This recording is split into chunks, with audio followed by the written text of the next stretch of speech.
Hey there, I'm Sister Catherine Herms, author of Surviving Depression and Reclaim Regret, How God Heals Life's Disappointments, and the Just a Minute Meditations for Inner Peace and Deeper Trust. It's super to be able to spend these next few moments together with you.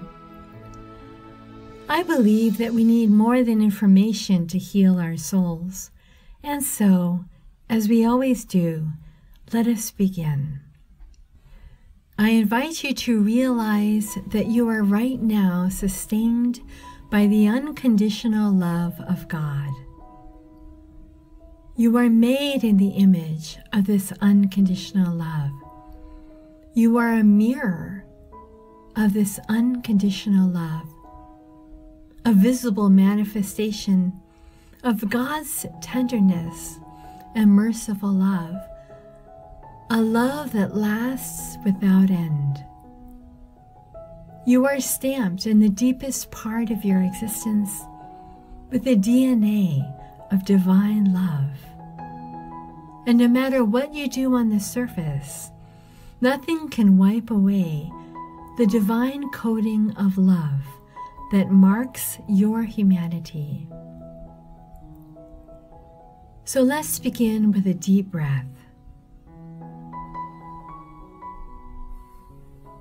Relax. Separate yourself from reactive thinking, worry, from blame, from shame, from fear. Sink deep down into the very center of your reality, that place within you that knows most deeply that you were made by love and for love.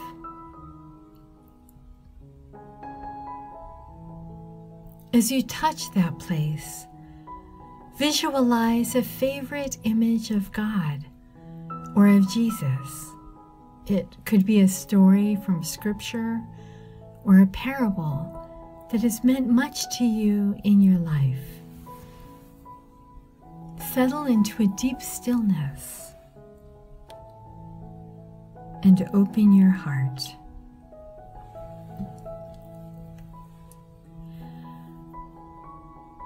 I've come to believe that climbing up a mountain is not at all a good image for the spiritual life.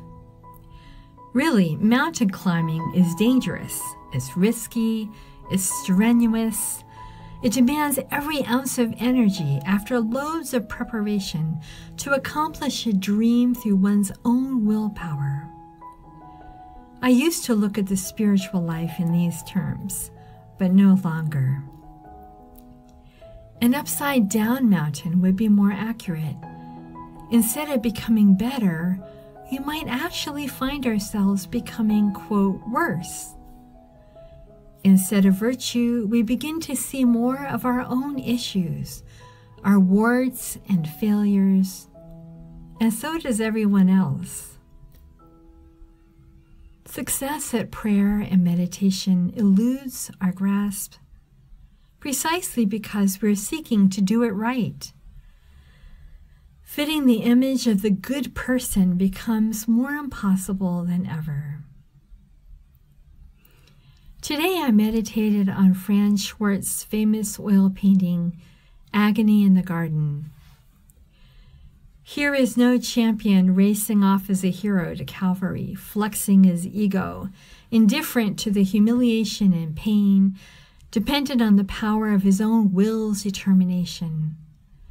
Instead, here Jesus shows vulnerability, the acceptance of the comfort of an angel. He shows the need for assistance, the desire for human companionship denied, a pleading heart before the specter of public crucifixion and death. And from the depths of his love for his Father, a trembling yet firm, not as I, but as you will.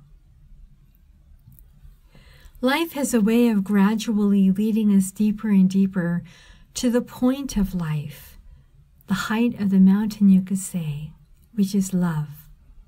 All other reasons for living need to fall away. The unstoppable circumstances beyond our control are perfectly fit to addressing our deepest sin, our greatest fear, our strongest selfish ambition. The only way to deal with them is to realize we can't, and to simply allow them to do their work in us.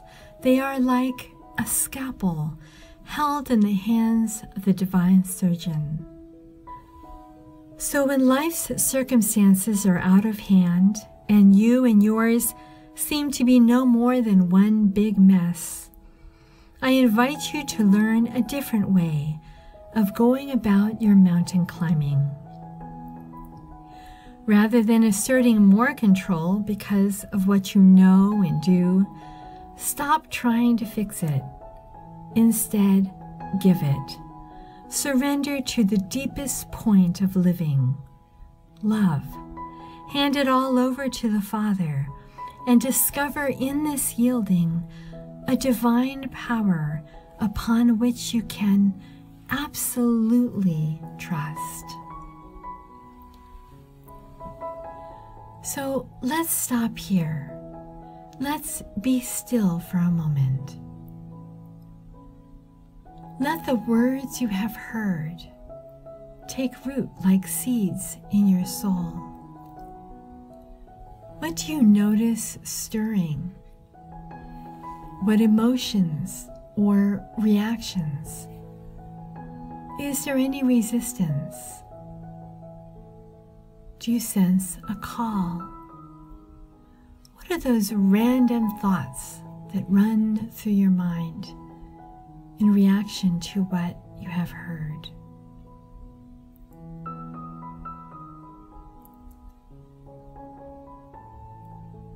Now imagine Jesus sitting before you.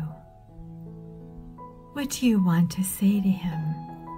What do you need him to know, to understand?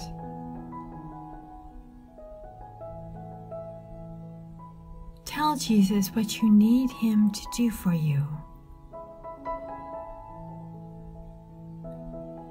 And take a few seconds to hear what Jesus is saying to you.